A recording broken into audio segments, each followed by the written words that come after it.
Bonjour, du sourire et de l'espoir chez les victimes des catastrophes naturelles survenues à Limbé le 24 juillet dernier. Le gouvernement vient d'apporter une assistance financière aux populations sinistrées. Prise de conscience des promoteurs d'argent de voyage au Cameroun après la suspension de plusieurs agences pour cause d'accidents de la circulation. Les responsables des autres agences mettent sur pied des mesures pour ne pas tomber sous le coup d'une sanction administrative. Voilà pour le sommaire.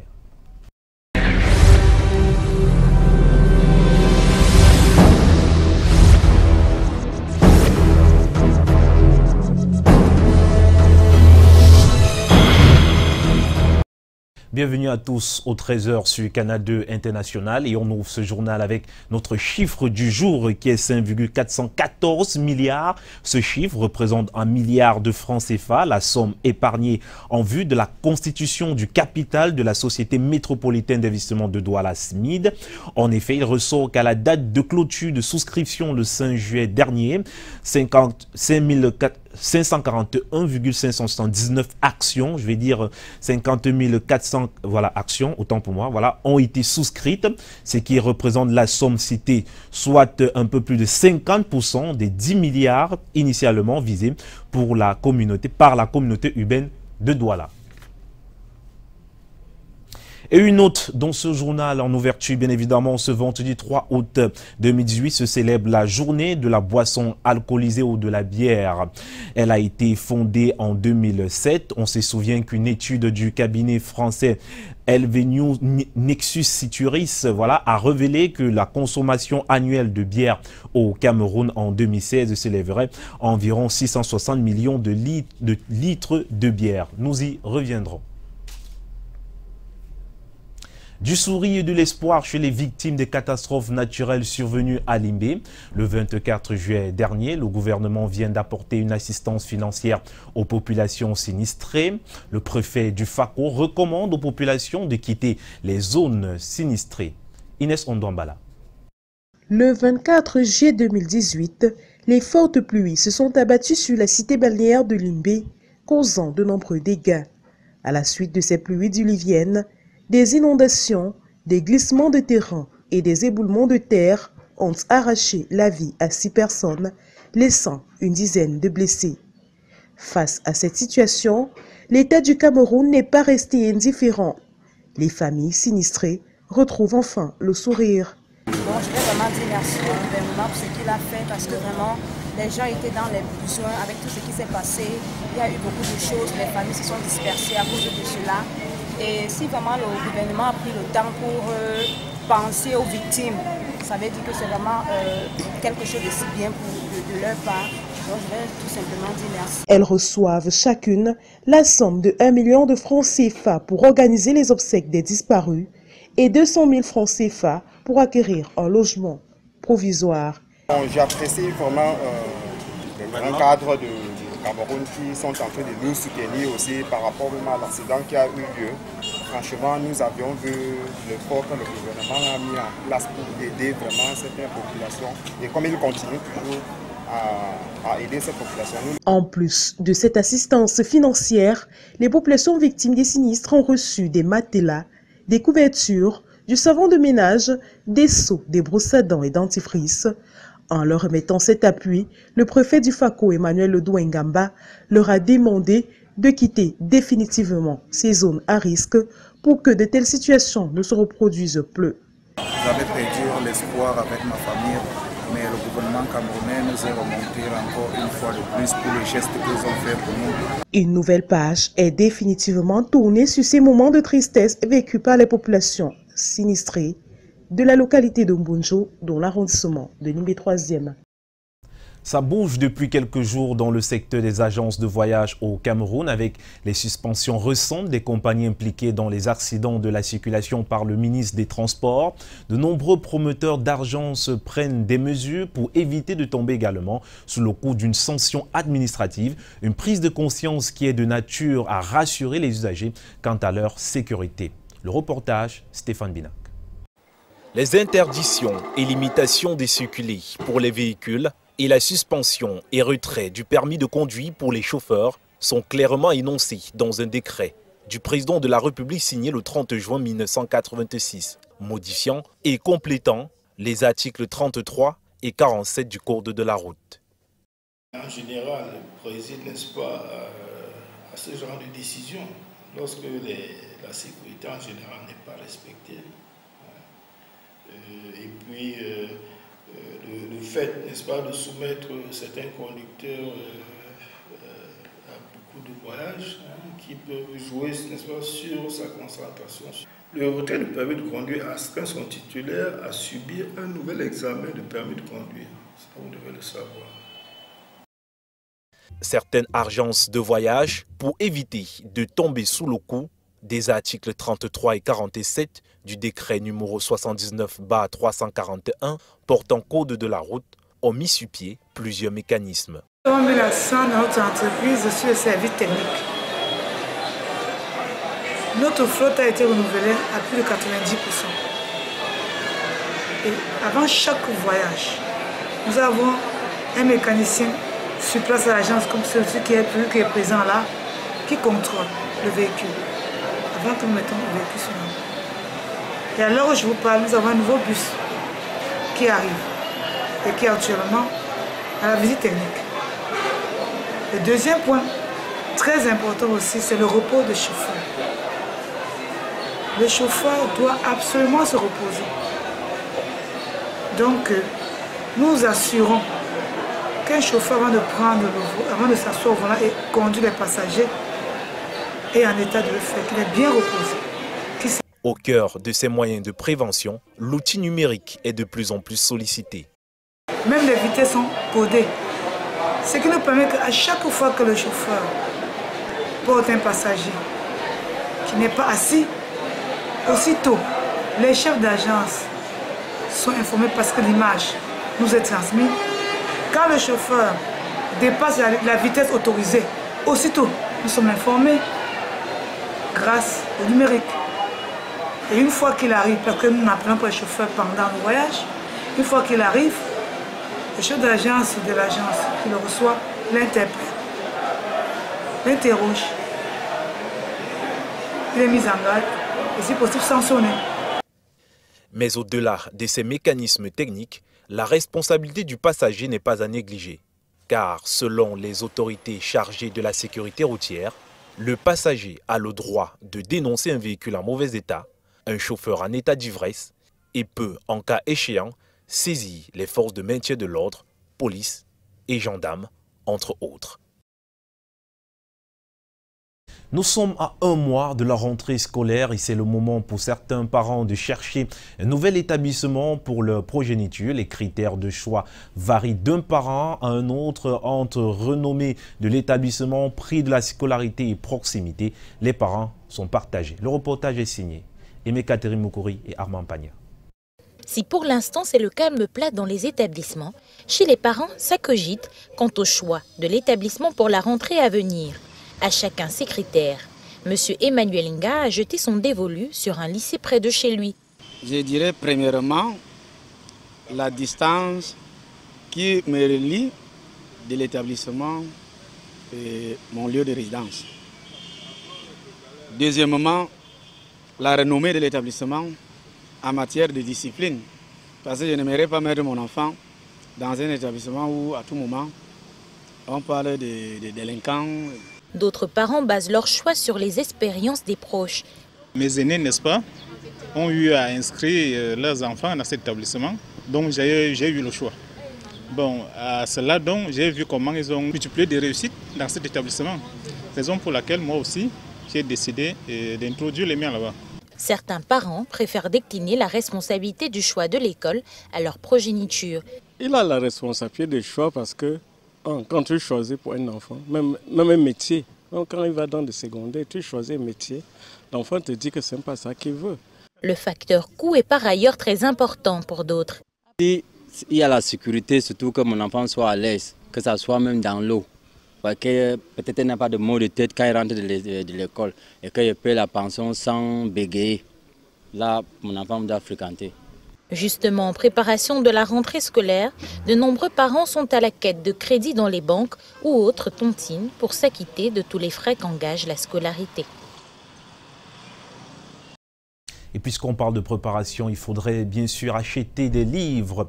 Et les libraires pour la politique gouvernementale du livre unique se sont retrouvés, du moins l'Assemblée générale s'est tenue, l'Assemblée générale des libraires et papetiers s'est tenue à Douala il y a quelques heures seulement, au-delà des difficultés qui se dressent. La date du 31 août 2018 a été donnée quant à la disponibilité totale des livres sur le marché. Robert Charliton. Le 31 août 2018 est la date butoir donnée par les libraires et papetiers en ce qui concerne la disponibilité des livres sur le marché. C'était au cours de la rencontre de sensibilisation sur l'importance et la place du livre unique initiée par le syndicat national des libraires et papetiers du Cameroun. Beaucoup ne comprenaient pas le sens du livre unique. Beaucoup croyaient que le livre unique était un coup de massue sur la tête des libraires, non? C'est une bonne chose pour les libraires parce que les libraires doivent courir de gauche à droite pour aller chez différents éditeurs chercher les livres. Désormais, les distributeurs agréés étant sur place, finissent les tracasseries dans la fourniture en manière scolaire. Toutefois, face à ce choix gouvernemental, se dresse une difficulté. Le problème qui se pose, c'est l'indisponibilité actuelle. Parce que selon le décret du Premier ministre, les livres la liste doit être homologuée au plus tard 5 mois avant la rentrée scolaire. Mais cette année, nous avons eu un problème, c'est le 13 juin que cette liste a été homologuée. Et le temps de faire de nouveaux livres, c'est pas facile. Les libraires et papetiers ont aussi promis de lutter contre la contrefaçon qui tue leur activité au quotidien. Le syndicat des libraires va se déployer sur le terrain pour trouver, c'est-à-dire pour démasquer tous ceux qui font dans la contrefaçon, surtout les libraires, parce qu'on peut parler dans les antichambres. Un livre contrefait sur le marché sera dénoncé et les autorités en charge doivent sévir. De l'Assemblée générale des libraires et papetiers, il en ressort que le livre unique, tel que le gouvernement l'a décidé, reste un avantage pour tous, à condition que tous s'emploient positivement à promouvoir cette politique du livre unique. Permettez-nous de revenir sur notre chiffre du jour pour rectifier un nombre donné tout à l'heure. Effectivement, en matière du montant constituant le capital de la Société métropolitaine d'investissement de Douala, il a noté que c'était 541 719 actions qui ont été souscrites, ce qui représente la somme de 5,414 milliards de francs CFA, soit un peu plus de 50% des 10 milliards initialement visés par la communauté urbaine de Douala. Il ne faudrait pas l'oublier. Tout de suite, on va donc rejoindre Yaoundé pour la deuxième partie de ce journal. Bon après-midi à vous, Delphine Fonkoutene.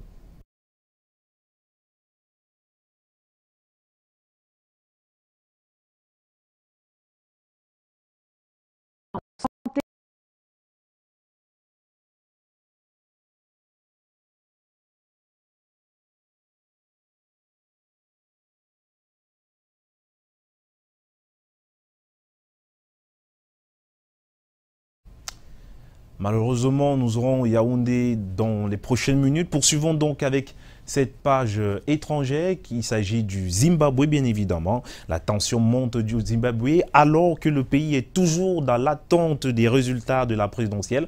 Le président Emmerson Mnangagwa a tenté de calmer le jeu. Aujourd'hui, il a appelé à résoudre pacifiquement les différends avec l'opposition. Les affrontements entre les forces de l'ordre et des manifestants qui dénonçaient des fraudes lors des élections générales ont fait 6 morts. Reportage. Bon voilà, la technique nous fait savoir que Yaoundé est disposé à nous recevoir. Tentons une fois de plus de nous rendre à Yaoundé. C'est à vous, Delphine Fonkoutene.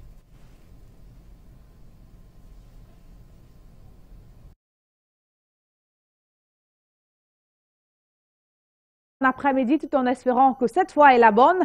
On poursuit en santé, en marge de la célébration de la Semaine mondiale de l'allaitement maternel. 2 médecins de l'hôpital gynéco-obstétrique et pédiatrique de Ngousso à Yaoundé viennent ensemble de commettre un ouvrage intitulé « Tout savoir sur l'allaitement maternel et les soins du nouveau-né à domicile ». La dédicace a eu lieu hier dans la salle de conférence de cet hôpital. Les détails avec Karel Meza-Tchachoya et Samuel Bonis. Le lait maternel est essentiel pour la bonne croissance du nouveau-né. Le corps médical conseille d'ailleurs aux mamans d'allaiter le bébé uniquement au sein pendant les 6 premiers mois au moins. Mais certaines mamans, pour des raisons bien connu de tous, optent pour le lait artificiel, ce qui n'est pas toujours l'idéal. En quoi est-ce qu'il est préférable d'allaiter le bébé au sein? Comment la mère doit-elle s'y prendre? Et quel est le rôle du père dans le processus? Des réponses à ces questions et bien d'autres se trouvent dans ce livre intitulé « Tout savoir sur l'allaitement maternel et les soins à domicile », rédigé par le docteur Assanatou Iyawou et sa collègue Adjiba Amani, tout en service à l'hôpital gynéco-obstétrique et pédiatrique de Ngousso à Yaoundé. Ce guide a été dédicacé ce 2 août 2018. C'est un livre qui a 6 chapitres dans lesquels on aborde les différentes questions que chacun peut se poser et parfois qu'on n'a pas le courage de poser au personnel de santé. Mais en dehors de ces chapitres trop techniques, là, nous parlons également des droits des femmes allaitantes. Parce que les femmes allaitantes ont des droits, mais ne sont pas toujours au courant de ces droits-là. Le rôle des papas, il est tellement essentiel pour la réussite de l'allaitement maternel. Donc, nous avons tout un chapitre consacré au rôle des papas. Parlant justement du rôle du papa, il est fondamental, a dit le directeur de H-Gopi, présent à la dédicace. Il est actif dans le processus d'allaitement maternel, qui pour l'enfant qui est allaité est une base solide, non seulement pour son encadrement dans la famille et la société, mais aussi se préparer bien pour l'école et j'en passe.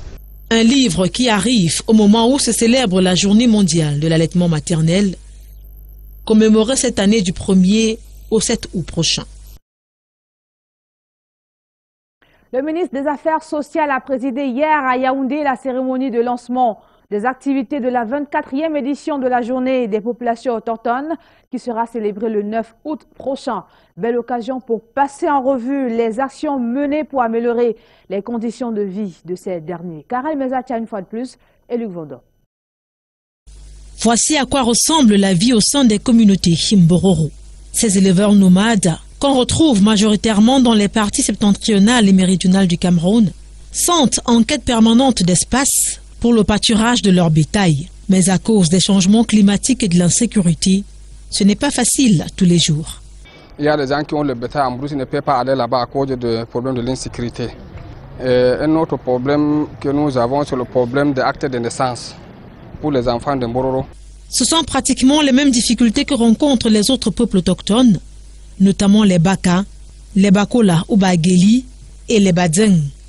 Dans la forêt, nous étions bien, mais à partir du moment où on nous avait enlevé de la forêt pour venir habiter en bordure de la route, donc maintenant on rencontre beaucoup de difficultés. À chaque moment où on a les petits conflits avec eux, donc on nous cherche. Fort de ce constat, les pouvoirs publics et leurs partenaires ont mis en œuvre des programmes pour protéger leurs droits et faciliter leur intégration dans la société. Ce qui a comme programme et projet financé aussi bien par le budget de l'État que par les ressources qui nous viennent des partenaires techniques et financiers, peut se chiffrer en termes de milliards.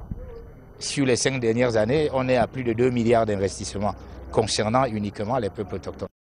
Le problème qui se pose actuellement est celui de savoir s'il y a une efficacité dans ces actions. Le sujet était au centre de la 5e session du comité interministériel de suivi des programmes et projets impliquant les populations autochtones tenue ce 2 août à Yaoundé. Réflexion qui s'inscrit dans le cadre des activités marquant la célébration de la journée internationale, à eux consacrée, rendue à sa 11e édition au Cameroun. Un accent particulier est mis sur leur participation à la vie politique. La participation des populations autochtones à la vie politique constitue à la fois une exigence démocratique, une affirmation de la citoyenneté et une arme de choix dans la lutte contre la stigmatisation et la discrimination à l'égard de cette communauté. Des citoyens qui seront célébrés le 9 août prochain à Nyambakar, dans le département de l'Ambina, région de l'Adamawa. Et dans le même registre, comment organiser la production au Cameroun de sorte qu'elle corresponde aux exigences des poids et mesures? Le sujet est au cœur des discussions entre les pouvoirs publics, les organisations internationales et autres experts. C'est à l'occasion de la célébration hier au Cameroun de la Journée mondiale de la météorologie. Le point avec Rodrigue Tanguay et Bertrand Sassé. En ce jour de célébration de la Journée mondiale de la météorologie, des représentants du système des Nations Unies, et notamment son agence l'ONUDI, des représentants de la CEMAC, les pouvoirs publics, les industries locales et des associations de défense des consommateurs, réunis ce 2 août 2018 pour l'élaboration de la meilleure plateforme devant faciliter le développement des industries au Cameroun en faisant plus attention au poids et à la mesure pour une exportation de qualité sur des marchés exigeants. La mesure de manière simple évite de faire des pertes inutiles. La mesure évite de faciliter le commerce international. La mesure permet de faire facilement de l'exportation, de l'importation. Donc c'est une activité qui est au cœur de tout, qui évite des conflits inutiles. Le Cameroun semble bien avoir intégré la donne, le pays comptant s'investir sur le marché européen, en plus de celui de la sous-région CEMAC. Pour nos produits à l'exportation, s'ils ne font pas l'objet d'un étalonnage précis, un étalonnage conforme aux standards internationaux, alors ce produit perd une bonne part de sa compétitivité et de sa fiabilité. Un élément déterminant. Dans quelques mois, la manière de peser va être changée en raison de la modification du kilogramme. D'où l'urgence des mises à jour. Au lendemain de cette affaire qui a créé une émeute dans un supermarché ici à Yaoundé, l'histoire d'une bonne samaritaine décidée de régler les factures des centaines de clients, nos reporters Brand Kamga et André Marine Dia sont redescendus sur le terrain, question d'en savoir mieux. Voici le reportage. Ce jeudi au supermarché qui a cristallisé toutes les attentions la veille à Yaoundé, la clientèle effectue les achats en toute tranquillité. Aujourd'hui, tout va bien, l'activité se déroule, il n'y a pas il n'y a rien à relever, tout est calme, tout est calme. La veille mercredi, Dame Nadine Zie a soldé les factures de plusieurs clients suite à une psychose délirante aiguë. Difficile de savoir combien a été dépensé. Ce qu'elle a concrètement payé comme facture, je ne pourrais pas vous le dire avec exactitude, mais je peux vous dire avec plus ou moins de précision que sa facture à elle-même s'est élevée à 114 000 et quelques poussières. Peu avant midi, elle est exfiltrée à l'insu de tous par les éléments de la gendarmerie nationale. Curiosité, la foule a passé toute la journée au carrefour Mobile et Sauce dans l'espoir d'obtenir la manne. Question à un expert des questions sociales, comment comprendre le phénomène? Cela ne s'explique pas l'appât du gain facile. Nous sommes dans un contexte social où des populations sont meurtries par la misère ambiante, la misère morale, la misère spirituelle, la misère économique, entre autres. À la quête de l'argent facile, aussi dû au manque d'occupation, des mesures s'imposent pour éviter des débordements. Il faut que les Camerounais sachent tirer les leçons du passé. Des solutions ponctuelles d'accession à de l'argent facile ne peuvent pas prospérer. Et en ce sens, il faudrait que l'on sache que rien ne peut se gagner dans le monde sans fournir le moins d'efforts. Quant à la mise en cause, ménager de 38 ans, taxé de tous les noms sur les réseaux sociaux, nous avons rencontré le médecin qui la suit à l'hôpital Jameau de Yaoundé. Ce n'est pas un cas mystique, c'est seulement un cas de maladie mentale. Et le diagnostic évoqué, c'est la bouffée délirante aiguë ou psychose délirante aiguë. Actuellement, elle est prise en charge à l'hôpital Jameau. Ici, on a fait une affection qui peut être la seule durant toute une vie. Et généralement, le pronostic est très bon parce que avec la prise de médicaments, de psychotropes, dans les 48-72 heures, généralement, tout rentre dans l'ordre. Voilà qui est clair, un simple problème mental qui aurait pris d'autres tournures, ce qui exige la prudence dans un contexte social particulier. Vous l'avez donc suivi, cette dame bonne samaritaine ne jouissait pas de toutes ses facultés mentales. À l'exemple de la catastrophe de Nsam en 1998, ce fait mérite de montrer la facilité de plusieurs Camerounais devenus fans du gratuit. Le commentaire de Gislan Pierre et son nom. Vous avez dit la ruée vers le gratuit, évoquons en quelques cas camerounais. Et je commence par la capsule gagnante, pardon pour les consommateurs de boissons alcoolisées, qui changeaient permanemment leur goût à la poursuite de la bière gagnante. Ce cas permanent n'éclipse pas le cas de la catastrophe d'Ensam il y a une vingtaine d'années et qui consacra une ruée vers le pétrole gratuit. Je ne dirais pas autant de l'apparition de la Vierge Marie, c'est spirituel. Par contre, le phénomène Mida est encore frais dans notre esprit. Et le tableau est loin d'avoir fait le plein, un tableau qui questionne la vie collective camerounaise. Hier, en effet, c'est une folle qui a affolé les populations pour dire les choses comme chez nous. Chez nous où le goût de la facilité a atteint le seuil de l'intolérable. Je veux comprendre que la conjoncture donne à voir que le pouvoir d'achat des Camerounais n'est pas celui des Sud-Africains ou des Américains, mais en réalité, tout est dans la tête de ceux qui croient au discours impossible, rendant hélas la société camerounaise sans âme, sans conviction, pour bien marquer qu'ils ignorent les repères qu'une vie de jeu et de rigueur impose. Comment croire que la manne est à l'ordre du jour dans cette vie moderne et de la modernité où l'on croit tout mériter? Et là, je me tourne du côté de l'élite sociale et politique qui enregistre ainsi un échec faute d'avoir construit et structuré les mœurs. Ailleurs, l'on construit justement la résistance par l'idéologie, celle des valeurs pour que la société soit adossée à quelque chose de solide et de durable. Je crains que les populations soient sans direction au nom des ventres vides, au lieu d'une masse critique individuelle et collective dont a besoin l'âme du Cameroun. Peut-être faut-il penser à remettre la constitution camerounaise sous la protection de Dieu, Dieu pour qui tu mangeras à la sueur de ton front. Il n'avait donc pas prévu la ruée vers le facile.